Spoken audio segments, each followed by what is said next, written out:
física, né, da UTI e em relação aos recursos humanos, né, a quantidade de pessoas que trabalham, quem são os profissionais.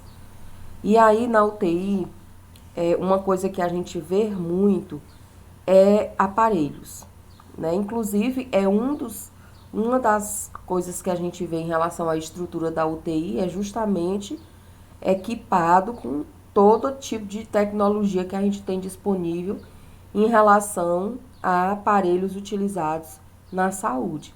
Então, na UTI é um local onde se concentra todos esses equipamentos, né, necessários para manter a pessoa viva. E aí eu trouxe esse aqui é rapidinho, é só mostrando, não vou dizer como é que usa, para que é que usa, né? É só mostrando e dizendo cada aparelho, né, os principais aparelhos que a gente encontra numa UTI de adulto, certo? E aí depois a gente vai vendo os outros assuntos, certo? Então, aparelhagem utilizada em terapia intensiva. Então, um dos aparelhos que é utilizado na UTI é o monitor multiparâmetro. Ele não... Ah, professor, só é utilizado na UTI? Não. Em centro cirúrgico também, certo? Porque uma pessoa que vai fazer cirurgia e a anestesia ela é geral, ela é obrigatório estar com um aparelho desse, certo? Toda pessoa que faz uma anestesia geral, ela tem que ser entubada, né? A gente vai ter aula sobre intubação. Você já deve ter ouvido falar muito por causa da Covid, muitos pacientes precisam ser entubados e essas pessoas precisam ser monitoradas. Então, quando se faz também cirurgia com anestesia geral, a pessoa é entubada e ela precisa ser monitorada. E aí a gente utiliza esses monitor multiparâmetro. Como o próprio nome já está dizendo, aqui você vai ver vários parâmetros, vários controles em relação ao paciente, certo? Cada paciente vai ter o seu, né? Então, por exemplo, se você tem 10 leitos de UTI, cada leito precisa de um monitor desse, porque ele vai estar ligado ao paciente e aí controlando todas as funções dele. O nosso próximo assunto de UTI vai ser exatamente monitoração e controle do paciente na UTI. Então, a gente vai ver o que é cada monitoramento desse, os valores considerados normais, porque você olha aqui essa tela, né?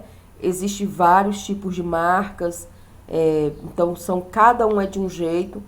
Então, esses aparelhos, ele é igual um celular que você compra. Você tem que ver o manual, como é que funciona, porque cada celular, dependendo da marca, o botão é de um lado, tem outras funções. Então, é basicamente desse jeito também, né? Mas vocês precisam saber o que é cada sinal, sintoma que aparece aqui, cada dado que aparece aqui, saber interpretar o que é normal, o que não é normal.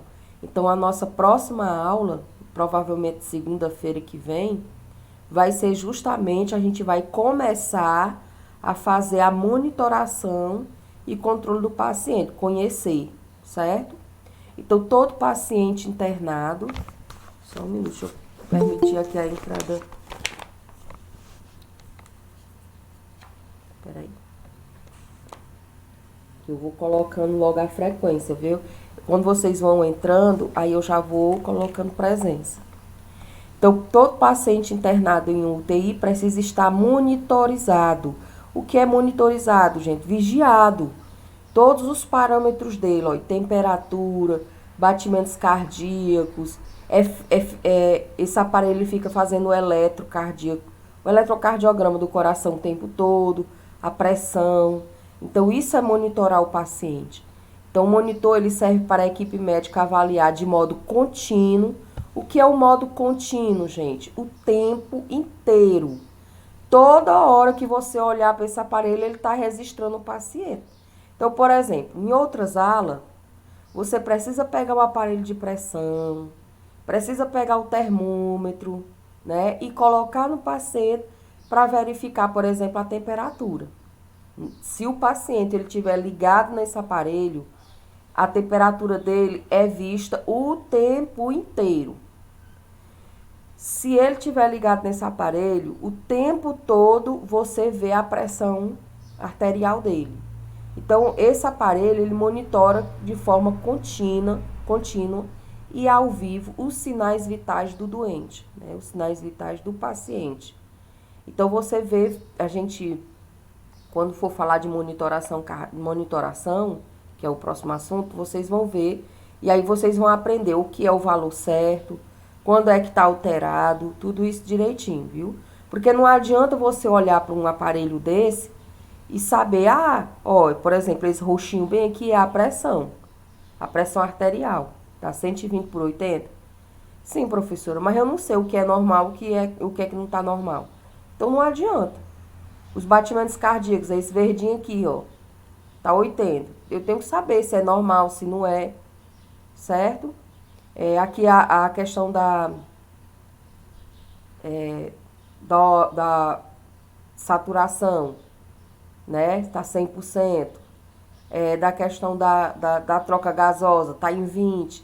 Então, você precisa saber o que é normal e o que é anormal para poder olhar para esse aparelho e dizer, pois tem que caçar alguma providência porque o paciente está com algum problema, certo? Então, a gente vai ver isso no próximo assunto. E é utilizado, dentro da UTI, utilizado esses aparelhos que a gente chama de monitor. Muita gente chama de monitor cardíaco, certo? É a mesma coisa. Monitor multiparâmetro, monitor cardíaco, é a mesma coisa. Lembrando, isso aqui não é o ventilador mecânico, não. Aqui só faz monitorar o paciente. Aqui não trata paciente, não aplica medicamento, nem nada. Aqui é só para ver todos os dados que o paciente está apresentando. Temperatura, pressão, respiração, viu? Através de eletrodos, aparelhos de pressão automáticos e sensores ligados ao paciente e à máquina, é possível acompanhar a frequência cardíaca, a frequência respiratória, a pressão arterial, a saturação de oxigênio, fazer o eletrocardiograma o tempo todo, temperatura. Então, você vê tudo. Esse monitor multiparâmetro, ele não é invasivo, certo? Porque existem formas, e a gente vai ver no próximo assunto, existem formas de você monitorar o paciente de forma invasiva, ou seja, que você invade o corpo do paciente, que você precisa colocar algum equipamento que ultrapasse a pele do paciente, então é invasivo. E existe formas de você monitorar o paciente não invasivo. E com esse aparelho, a gente não fura o paciente, ela é completamente não invasiva. É só eletrodos que você coloca como se fosse uns adesivos no corpo da pessoa, coloca como se fosse um prendedor de roupa no dedo, aquele aparelho de pressão, aquela mesma bolsa, coloca no braço. Então, não invade o paciente para você verificar com esse aparelho, certo? Outro aparelho que é muito utilizado em UTI é a bomba infusora, a bomba de infusão. Professora, o que é essa bomba? Essa bomba é para administrar, principalmente administrar medicamentos. Professora, mas administrar o medicamento a gente não coloca lá o soro, coloca o equipo e pega a veia do paciente? Só que existe, inclusive, a gente, não sei se vocês lembram, porque era aula remota, mas lá em farmacologia a gente viu cálculos de medicamento, né? E aí a gente tem que controlar o gotejamento de quantos de soro, de quanto de medicamento entra no paciente. Então não pode ser muito rápido, nem pode ser muito lento, tem que ser exatamente de acordo com a prescrição médica. Só que às vezes muita gente não conta as gotas por minuto, não faz o cálculo. E aí, com isso, você não fazendo esse cálculo, a medicação ela pode estar entrando rápido demais ou devagar demais. E na UTI, o que é que acontece? Na UTI é um paciente que está grave. Então, na UTI, você tem que estar controlando tudo. Então, você tem que botar exatamente a quantidade certa de medicamento, no tempo certo e na quantidade certa, certo? E aí, para você fazer isso, você utiliza essas máquinas, chamada bomba de infusão ou bomba infusora. Aqui tem três, porque aqui é, por exemplo, é um paciente que está recebendo 3 medicações ao mesmo tempo, certo? Essa bomba, ela vai controlar a quantidade de medicamento certinha que tem que entrar no paciente. Não só medicamento. Aqui nessa imagem, vocês estão vendo só medicamento, certo? Mas um soro, ele também pode ser conectado aqui nessa bomba infusora para você administrar. Então, pacientes internados em UTI frequentemente necessitam de drogas, né, medicamentos infundidas de modo contínuo, ou seja, o tempo todo. Então, essa bomba infusora, mais uma informação, ela só é utilizada quando o paciente tem que ficar recebendo de forma contínua, ou seja, o tempo todo, aquele medicamento, aquele soro, certo? Se for um medicamento que você só administra agora e pronto, não precisa de bomba. Mas as que precisa ser tomado o tempo todo, precisa de bomba de infusão. Todo medicamento contínuo, sendo medicamento ou soro, dentro da UTI, tem que ser ligado nessa bomba de infusão. Professora, e como é que a gente aprende a mexer? Do mesmo jeito do monitor cardíaco. Do mesmo jeito quando você compra o seu celular novo. Você tem que aprender, certo? Existe alguns, por exemplo, essa verdinha aqui, ela é bem mais comum, mas depende do fabricante, que pode mudar a posição de um número, de outro, mas as funções elas são muito parecidas. Então normalmente a gente aprende o básico, né? Que, por exemplo, você pega um celular, você sabe que o botão de ligar, o botão tem lá o desenhozinho da câmera, né? Ou seja, você aprende o básico e quando você muda de celular, você já sabe do básico, você só precisa procurar os botões. Então, normalmente as pessoas recebem treinamento para utilizar essa bomba de infusão. Tem uma bomba dessa lá no Senac e na época que ela chegou, eu recebi, veio o pessoal da fábrica, né, que produz, ele fez um treinamento comigo, né, que eu sou a enfermeira de lá e eu recebi o treinamento para mexer nessa bomba de infusão, certo? Então, normalmente, quando você vai trabalhar com a bomba, você recebe um treinamento. A bomba infusora permite a administração venosa, ou seja, de medicamentos na veia, viu? De drogas em ritmo constante, ou seja, por isso que é diferente de você estar aplicando, que às vezes você pode aplicar rápido, às vezes devagar.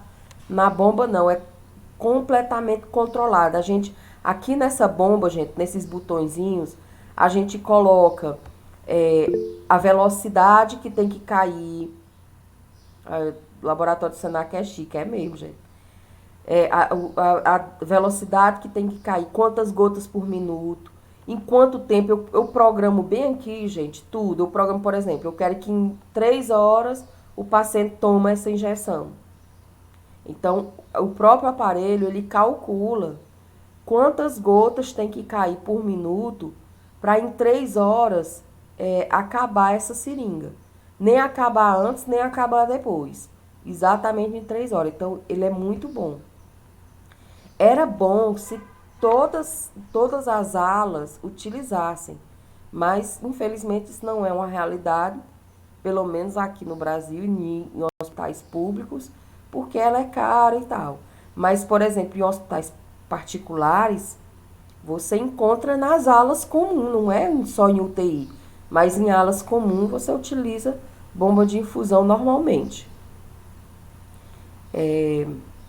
A bomba infusora, ela é usada nos casos em que precisamos manter o paciente sedado, como naqueles em que estão em ventilação mecânica. Professor, o que é o paciente sedado? Paciente sedado, vocês já ouviram falar em coma induzido? Vocês já ouviram falar em coma induzido? Eu acho que já, né? Quando a pessoa entra em cômodo, fica sem movimento. Sem fica desacordada, né? Existem dois tipos de coma, certo? O coma significa dizer que ela não tá com nenhum tipo de contato, ela tá inconsciente completamente. Ela tá inconsciente, certo? Existem dois tipos. Existe o coma induzido e o coma que não foi induzido. O coma que não foi induzido é, por exemplo, a pessoa sofre um traumatismo craniano e aquele trauma causou, ela perdeu a consciência e não volta. Isso é o coma normal. O coma induzido, como o próprio nome já está dizendo, é quando os médicos aplicam medicamento, né, para a pessoa ficar em coma. Por isso que é induzido, ou seja, foi induzido utilizando medicamentos. Mas, professora, para que eles fazem isso? É porque, muitas vezes, quando a pessoa está em coma, a atividade dele cerebral diminui. E em algumas situações é necessário que essa atividade cerebral diminua para não causar um dano maior. Então, por exemplo, normalmente quando uma pessoa tem traumatismo craniano e tem um aumento da pressão intracraniana causada por esse trauma, eles dão medicamento para a pessoa ficar sedado e essa pessoa ela fica em coma induzido, ela fica inconsciente e com isso diminui a atividade cerebral. E aí, como o cérebro trabalha menos, então aquele dano vai prejudicar menos o cérebro, até desinchar e tudo mais.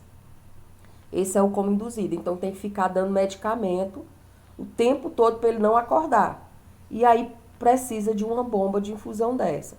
Outra situação, que aí é o que a gente está vendo muito em casos de Covid grave, é quando a pessoa precisa ser entubado, né? O que é um entubar, gente?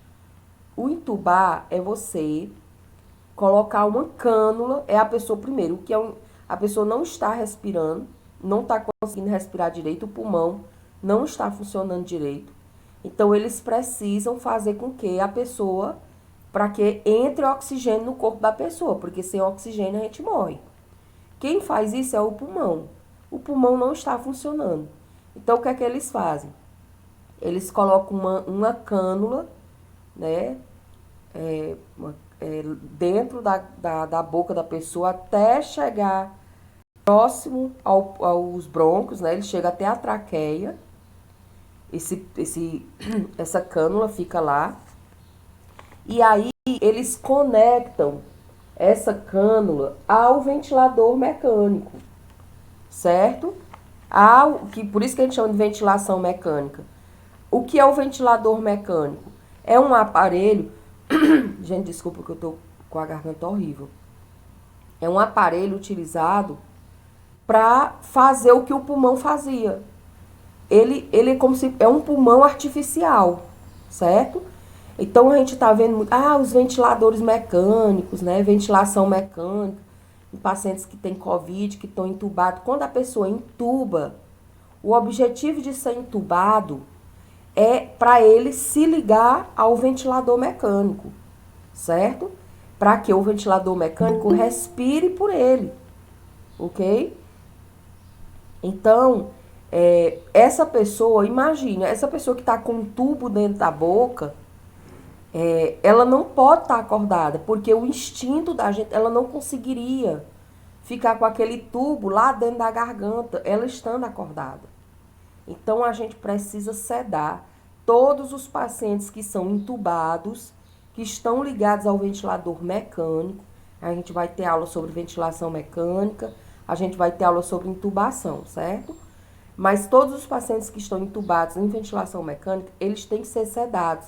Eles têm que ficar em coma induzido, para eles não acordarem. E aí, para isso, eles precisam estar ligados a uma bomba de infusão para ficar recebendo medicamento o tempo todo. Vocês também devem ter ouvido falar. E tá faltando medicamento para entubar. A medicação que eles falam que é para entubar, não é para entubar em si, certo? Porque na verdade a gente não precisa de medicamento para entubar o procedimento. A gente só precisa, a não ser lidocaína ou xilocaína, que é o anestésico. A gente só precisa do aparelho, que é o laringoscópio, a lâmina do laringoscópio. Nós vamos ver depois, eu vou mostrar os aparelhos todos. A cânula, o ventilador.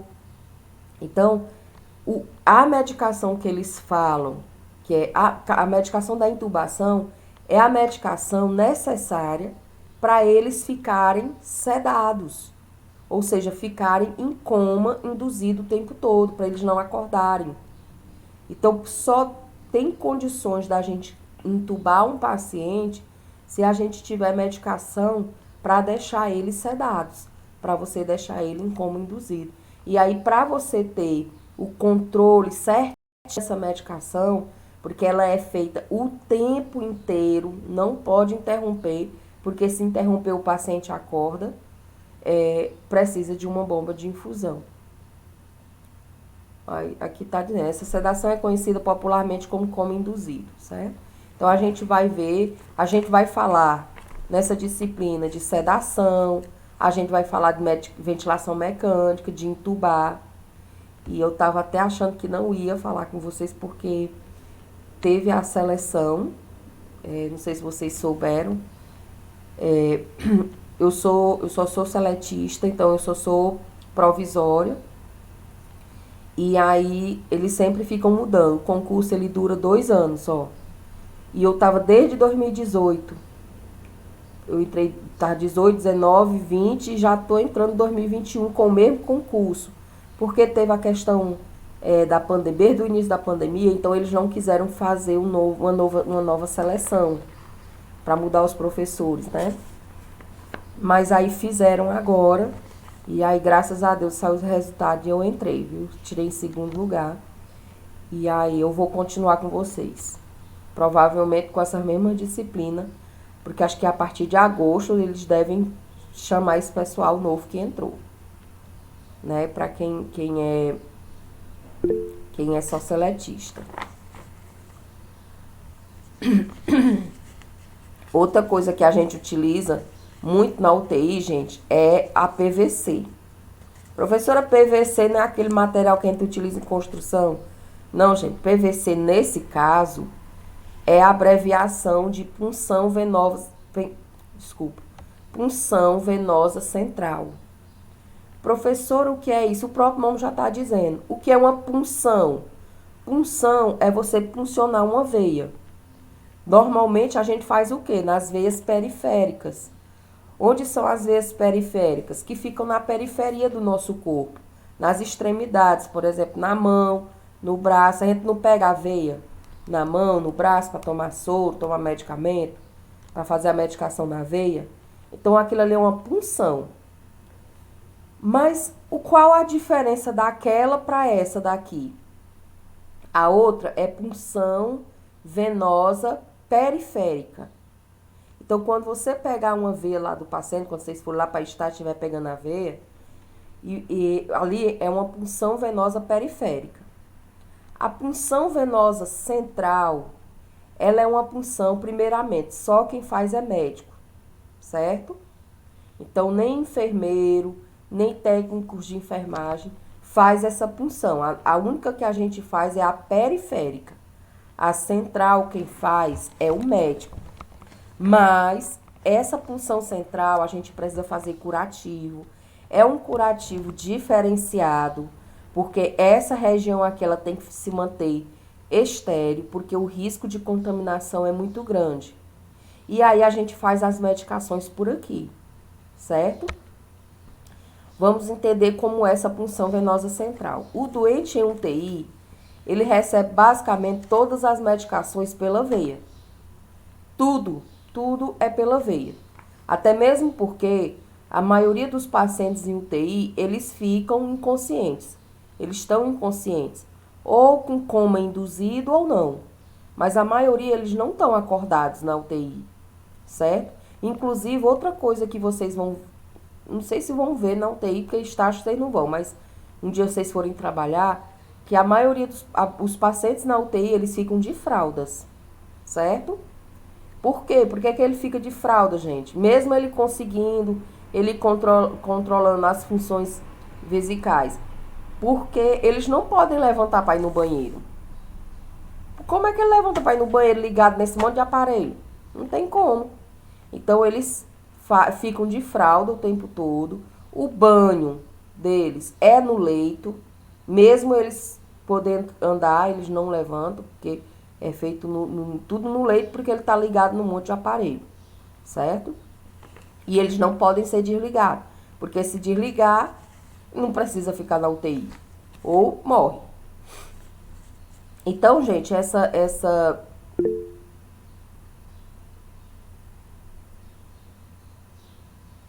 Ai, José Neto, teu pai fez um transplante? Transplante de quê, José Neto? De rim? Ai, que bom. Recebeu um rim. Ele recebeu de alguém da família ou ele foi na lista de espera?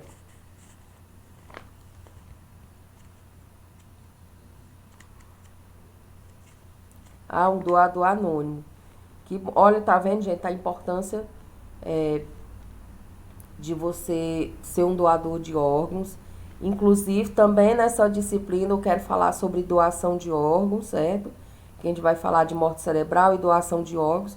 Existem alguns órgãos que a gente pode doar em vida e outros só quando tem morte cerebral, certo? E a gente vai falar sobre isso. Então, gente, o que é que acontece?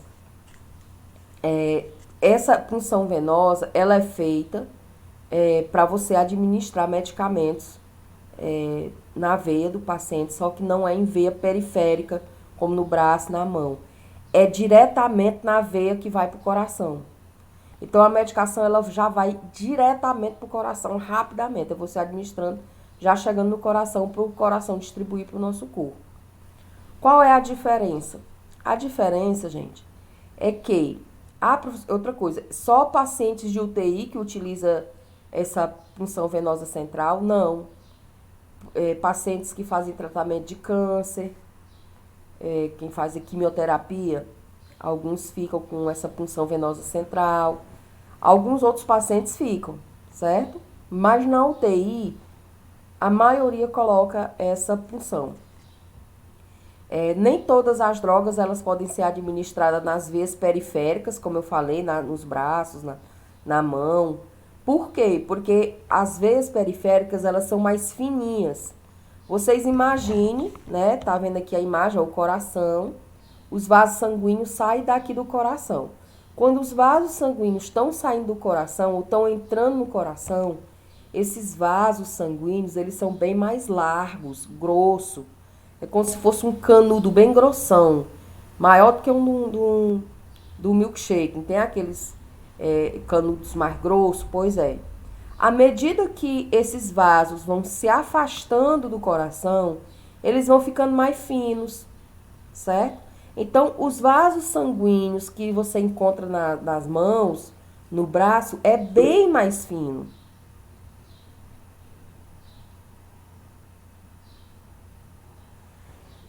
José Neto está perguntando se tem risco de rejeição, né? O rim. É por isso que todas as pessoas que recebem, feito os testes para saber se é compatível e tudo. Existe uma chance, não é tão grande, porque por isso que eles fazem todos os testes para saber se é compatível ou não. Mas as pessoas que recebem órgãos têm que tomar medicação para o resto da vida, que é uma medicação justamente para não rejeitar esse órgão novo.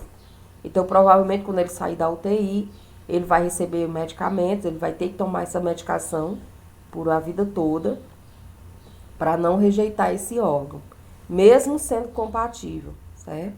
E existe uma porcentagem muito baixa daquelas pessoas que rejeitam, mesmo sendo compatível, né? Mas espero que o caso do seu pai não seja esse. Voltando aqui. Então, gente, os vasos sanguíneos periféricos, eles são bem fininhos. E aí tem algumas medicações que você tem que fazer e chegar rapidamente no coração. Então não dá para você fazer, por exemplo, em veias periféricas. E aí por isso que você utiliza essas veias mais calibrosas. E aí por isso que é a central. Por que é a central? Porque ela já está praticamente chegando no coração, certo? Então esses tratamentos só podem ser administrados em veias centrais de grande calibre. Para isso os médicos lançam mão de uma punção de uma veia profunda, que é uma veia bem profunda, perto do coração, grossa, certo? Professora, qual é essa veia? Você pode utilizar uma subclávica, que fica em cima da clavícula. Essa imagem aqui é uma subclávica, essa daqui, ó. Essa que vocês estão vendo aqui. Como também pode utilizar a veia jugular, que fica no pescoço, como a veia femoral, que fica na virilha. Professora, mas na virilha não está longe do coração? É, mas essa veia femoral, que fica na virilha, é a veia cava inferior, que ela é grossa e vai direto para o coração, certo? Mas na maioria, a punção venosa central, eles fazem ou aqui nessa região subclávica, que é aqui na região da clavícula, certo? Como vocês estão vendo aqui na imagem, ou na jugular, que fica aqui no pescoço, certo? É isso aí que tá dizendo. Então, é basicamente isso. Isso aqui fica o tempo todo, não retira, certo? Fica só fazendo curativos. E toda a medicação é administrada por esses 2 catéteres aqui que estão aqui. E aí, como tá mostrando aqui na imagem, ó, por isso quem faz é só médico, eles fazem uma pequena incisão, bem pequenininha, uma incisão aqui, coloca, né, esse catéter do equipamento. É um equipamento específico, não é qualquer um, é o que é utilizado especificamente para fazer punção venosa central. E aí depois eles dão os pontos. Eles suturam aqui para ele não sair, porque senão ele sairia, né? Então eles suturam para ficar seguro. E aqui o cateter, ó, chega praticamente dentro do coração, ó. Tá vendo, ó? Chega aqui diretamente do coração. Aí eles suturam, dá uns pontinhos. Aí quando for para tirar, também só tira o médico. Eles vão, tira o ponto e aí eles retiram esse catéter, viu? Então isso é a punção venosa central. Aqui, gente, é o ventilador mecânico. Eu não vou explicar muito porque a gente vai ter aula sobre ele. O ventilador mecânico, os doentes em UTIs muitas vezes apresentam falência do sistema respiratório. É o que a gente está vendo no Covid. Pessoas que não conseguem respirar, por isso que precisam de um respirador mecânico, que é a ventilação mecânica. E necessita de um suporte extra de oxigênio. Esse suporte extra de oxigênio estava justamente, Elisama estava curiosa, pois é, nós vamos ter aula sobre isso, a gente vai falar sobre o que é entubar, sobre o que é ventilação mecânica, certo? O ventilador mecânico, gente, é essa foto aqui que vocês estão vendo. É um aparelho que ele faz a função do pulmão. Shelly, Oi? esse negócio em que tem tipo um balãozinho verde, ele entra lá pra dentro do pulmão. Não. Aqui é só Ah, aqui é fora, aqui é só o aparelho fora. A única coisa que entra dentro pensei do que tinha. pulmão, ó, deixa eu mostrar aqui pra vocês, aqui na imagem, ver se dá pra entender.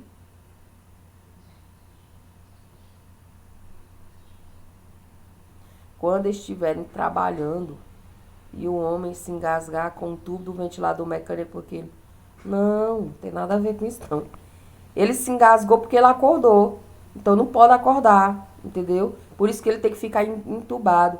O que vai determinar se ele não precisa mais do ventilador mecânico ou não é o seguinte: eles vão retirando aos poucos esse ventilador mecânico, ou seja, eles vão tirando a quantidade de oxigênio e vendo se o paciente sozinho consegue respirar. Aí é que ele sabe se ele precisa ou não continuar no ventilador mecânico, certo? Eu vou explicar isso aí depois bem direitinho. Ó, gente, isso aqui, tá vendo essa imagem aqui? É o procedimento de entubar. Aqui é o catéter de intubação. Esse aqui dessa mão é o laringoscópio, que eles colocam, tem uma lâmina, essa lâmina tem uma lâmpada dentro. Eles colocam para abrir a garganta do paciente e colocam esse tubo até chegar lá na traqueia. Chegou lá na traqueia, eles enchem esse balãozinho aqui que fica fora e aí conecta, ó. Tá vendo aqui, ó? Aqui nessa outra imagem, aqui, ó, o catéter. É isso aqui. É só isso. O entubar é isso aqui. É o laringo, abre a garganta e coloca esse catéter. Pronto, a pessoa entubou. Para fazer isso, a pessoa tem que estar desacordada. Porque acordado ele não fica, ele se engasga. Entendeu? Não tem condição, ele tira, ele vai com a mão. É um instinto natural do ser humano fazer isso. Por isso que ele tem que estar entubado o tempo todo. Ou entubado, em coma, induzido o tempo todo. Aí quando eles estão aqui, aí eles pegam esse aparelho, que é o ventilador mecânico, ó, aqui nesse desenho aqui, e conecta aqui nesse tubo. Conecta bem aqui, ó. E aí liga o aparelho e a pessoa fica recebendo oxigênio, ó. O oxigênio entrando aqui no pulmão dele. É dessa forma. Tem sim, aqui. O que é isso? Isso aqui é o que o povo chama de ventilador mecânico. Na UTI tem. Na UTI de Covid. Todos os leitos. Isso aqui é um para cada paciente. Certo? Cada paciente de UTI tem que ter um. Por isso que eu digo, o paciente, eu vou mostrar bem que essa última imagem, só para vocês terem noção. Tá vendo? Isso aqui é um paciente na UTI. Vocês estão vendo essa imagem aqui? Olha o tanto de fio que esse paciente tá ligado. Olha que o Maria, isso daí não tanto, estava na. olha o tanto de bomba de infusão. Ó. Cada bomba dessa é uma medicação que ele tá tomando. Ó, aqui o monitor cardíaco, aqui um, aqui outro. Aqui, não, aqui é um monitor cardíaco, aqui é outro monitor. E aqui é o ventilador mecânico. Ó, aqui ele tá entubado, ó, aqui, ó. Ele foi entubado. Aí o ventilador mecânico tá ligado para poder respirar por ele. Ah, foi. Pois é, toda pessoa que está na UTI, se ela precisar do ventilador mecânico, ela tem. E não é só por causa de Covid, não, viu, gente? Porque normalmente as pessoas que estão na UTI, às vezes tem parada respiratória, então precisa. Então você sempre tem. Se eu tiver 10 leitos de UTI, eu preciso ter 10 ventilador mecânico. Porque qualquer paciente pode precisar. Outra situação. Sério, Oi. ele mesmo sendo medicado, incômodo, eu digo que deve ficar todo inflamado com essa garganta que Não, tem. inflamado não fica, mas, por exemplo, o risco de infecção é muito grande, certo? Ah, entendi. Por quê? Porque aqui você é uma. Aqui é um. Se aqui tiver algum tipo de infecção, pronto. É bem fácil de morrer. Por quê? Porque Por isso aqui que é bem sério, né, na UTI. é Não é muito sério. É muito sério. Quem trabalha na UTI tem que ser uma pessoa muito treinada, tem que ser. O cuidado é redobrado, porque você tem que. Por isso que não pode entrar todo mundo dentro, porque o risco de infecção é grande, porque essa pessoa está várias formas invadidas, né? O sistema respiratório, o sistema circulatório. Então, aquele está ligado com o catéter central, né? Que é a punção venosa central, que a gente chama só catéter central. Ventilador mecânico, vários aparelhos que ele está ligado. Então, o risco de infecção é muito grande. Certo? Ó, tem paciente que passa tanto tempo no ventilador mecânico que mesmo o pulmão dele voltando a funcionar depois, o que é que acontece? Ele fica acostumado com o ventilador mecânico. Aí tem que fazer o desmame. O que é o desmame? É retirar aos poucos. Mesmo o pulmão estando funcionando, mas tudo não pode tirar de uma vez só, porque às vezes o paciente acostuma ficar, não trabalhar, né? O pulmão não trabalhar, ele tem que tirar aos poucos. É bem complexo, viu?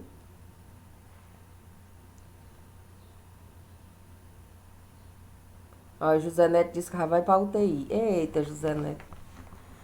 José Neto vai trabalhar em todo lugar, porque tudo que eu falo, José Neto disse que vai trabalhar. Bora lá. Muito bem.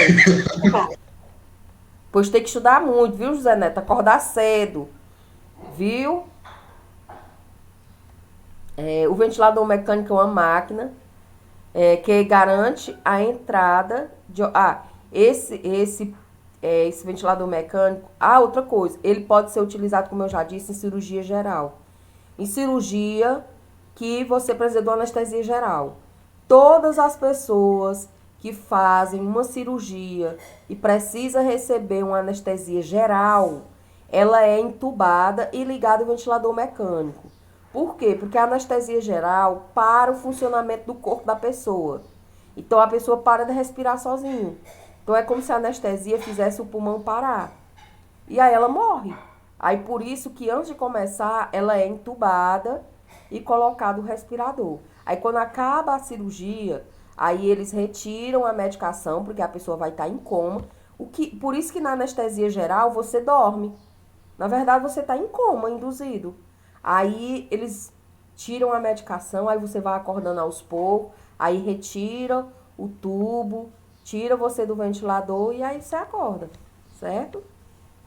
Por isso que a anestesia geral, ela é mais complicada do que as outras, porque justamente você tem que entubar o paciente. Então, todo centro cirúrgico também tem um ventilador mecânico para poder entubar o paciente, quando for fazer anestesia geral, certo? Esse pode ser fornecido por máscara ou, em casos mais graves, pela ventilação mecânica. Então, existem formas de você receber oxigênio, se teu pulmão não está funcionando, certo? Você pode receber por catéter, que nós vamos falar sobre ele, catéter nasal, sonda nasal, como você pode receber por a máscara.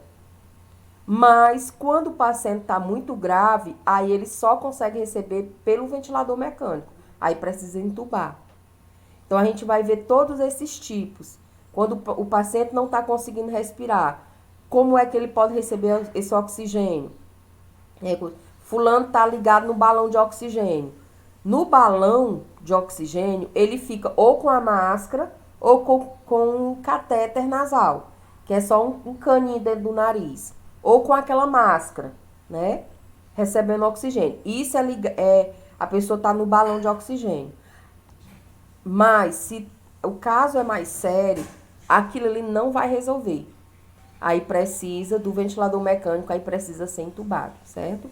O ventilador mecânico é uma máquina que garante a entrada de oxigênio nos pulmões do doente que apresenta insuficiência respiratória.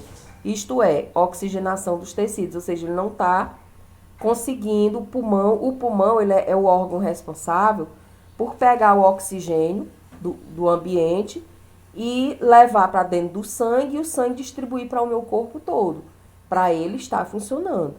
Então, sem oxigênio a gente morre. E aí, quando o pulmão não está funcionando, aí precisa receber oxigênio de alguma forma. E aí, dessa forma, quando é muito grave, precisa de um ventilador para fazer isso. O respirador mecânico, pode ser chamado de ventilação mecânica, de ventilador mecânico, de respirador mecânico, é a mesma coisa, tá? É capaz de fornecer oxigênio, mesmo que o paciente não seja capaz de respirar por conta própria. Quando a pessoa fica no balão de oxigênio, né, que é aquele cilindro lá, cheio de oxigênio dentro, que você coloca um catéter nasal, que é uma mangueirinha no nariz, ou a máscara, o paciente consegue respirar, certo? O pulmão, ele está comprometido, mas mesmo assim, o pulmão ainda está funcionando. Quando o pulmão já não funciona, quando ele já está com o pulmão bem comprometido, que não consegue mais respirar, mesmo com dificuldade, ele não está conseguindo, aí precisa do ventilador para fazer isso por ele. Outra coisa que a gente vê, todas as pessoas em UTI ou tá de fralda ou tá de cateterismo vesical. O que é o cateterismo vesical, professora? É uma sonda na bexiga para poder ficar coletando a urina, certo? Isso só é feito na UTI? Não. Tem muitas patologias que é necessário. Cirurgias, em gerais a gente faz cirurgia cesariana, precisa colocar.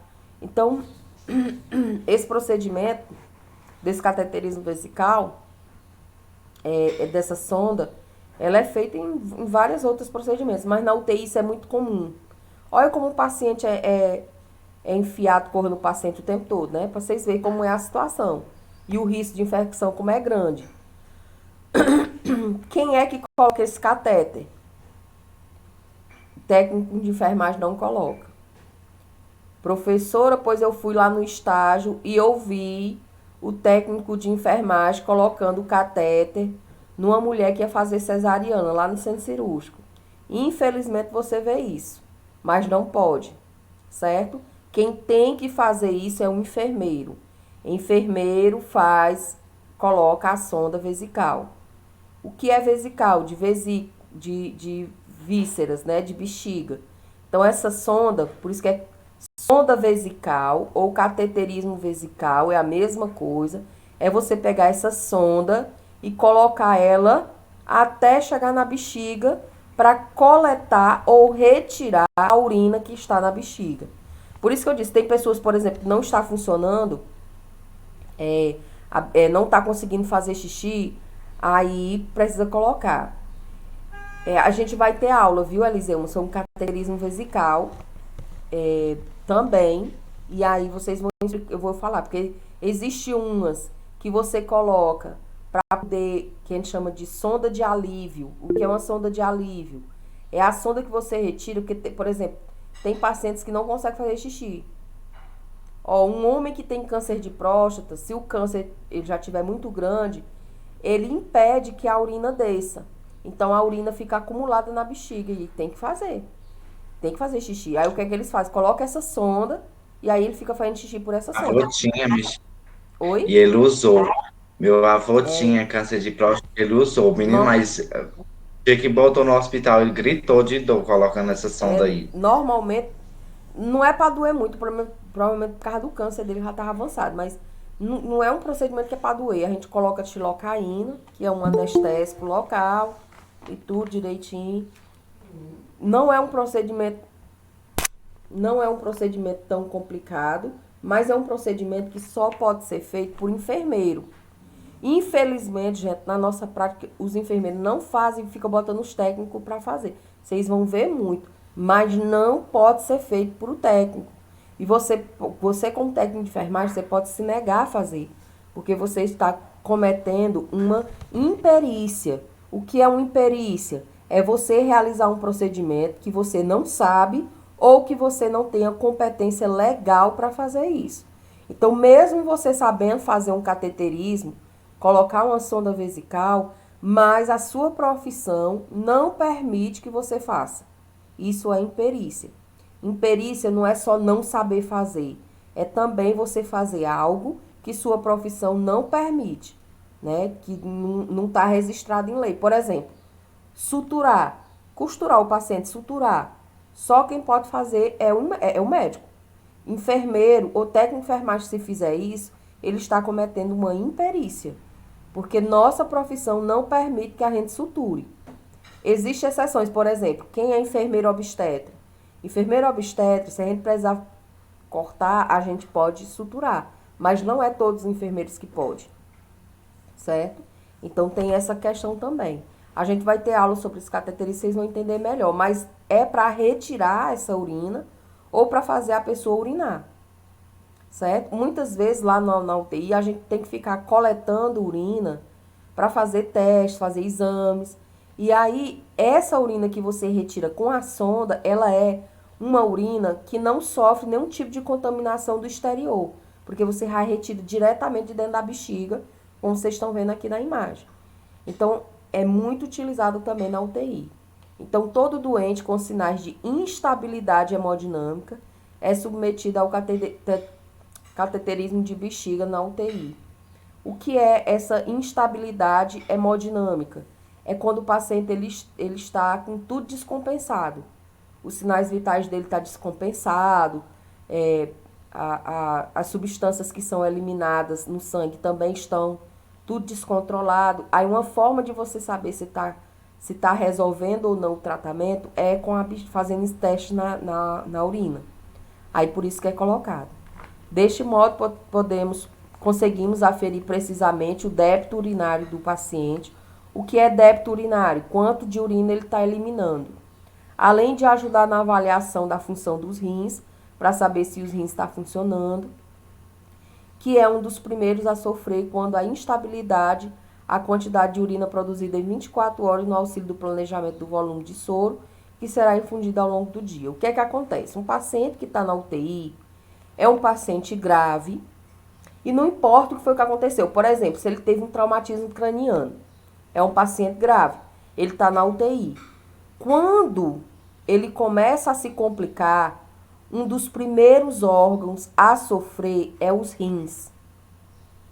Então, muitos pacientes na UTI, eles param o rim, para de funcionar. E o rim que para de funcionar, para de produzir urina. Então, uma forma da gente saber se o rim está funcionando ou não é você colocando uma sonda dessa no paciente na UTI, porque se tiver descendo urina, o rim está funcionando. Se não tiver descendo urina ou se tiver descendo muito pouco, ou vier com sangue ou qualquer outra coisa diferente, a gente sabe que tem algum problema, certo? Então, é muito utilizado na UTI para fazer esse tipo de controle.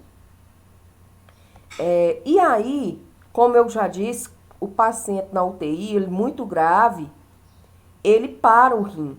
É um dos órgãos, um dos primeiros órgãos a sofrer quando o paciente está grave é o rim. Então, por exemplo, a maioria desses pacientes que estão tendo Covid, que morrem de Covid ou que se agravam de Covid, eles têm para o rim de funcionar. Então, não é só o sistema respiratório. Uma pessoa com Covid grave atinge vários outros órgãos. Então, esse rim para de funcionar. Se ele para de funcionar, ele morre. Porque o rim, ele tem a função de filtrar o nosso sangue. Então, se não está sendo filtrado o sangue ele está com muitas toxinas e aí ele causa danos maiores no corpo. Então, precisa eliminar. Então, quando o paciente tem falência de rins, ou seja, o rim para de funcionar, ele precisa filtrar esse sangue. Como é que ele filtra? Fazendo hemodiálise. Professor, e aí o paciente que precisa fazer hemodiálise? Precisa ir lá para o Instituto do Rim? Não, porque ele está na UTI, como é que ele vai para o Instituto do Rim? Então, toda UTI precisa de um aparelho de fazer hemodiálise. Em Picos tem, no regional tem um aparelho. Então, se o paciente teve falência renal, qualquer local que tem UTI tem que ter esse aparelho. Então, se teve falência renal, precisa fazer hemodiálise. E o que é hemodiálise? É trocar o sangue. Esse aparelho bem aqui que vocês estão vendo, aqui é um aparelho real, aqui é um desenho só. Que você conecta no paciente, o sangue do paciente venoso, sangue sujo, é retirado, é sugado pela essa máquina. Essa máquina filtra. O que filtra, gente, é só esse aparelhinho aqui, ó. Nessa imagem é isso aqui, ó. Isso aqui é o que a gente chama de dialisador. O dialisador é como se fosse uma vela de um filtro. Ele vai fazer o que o rim faz com o nosso sangue. Ele vai filtrar o sangue. O sangue passa por ele, pelo dialisador, filtra o sangue e o sangue que foi filtrado volta para o corpo da pessoa. Isso é hemodiálise. Retira o sangue sujo da pessoa, passa pelo aparelho, filtra e o sangue limpo volta para o corpo da pessoa novamente. Então, isso é feito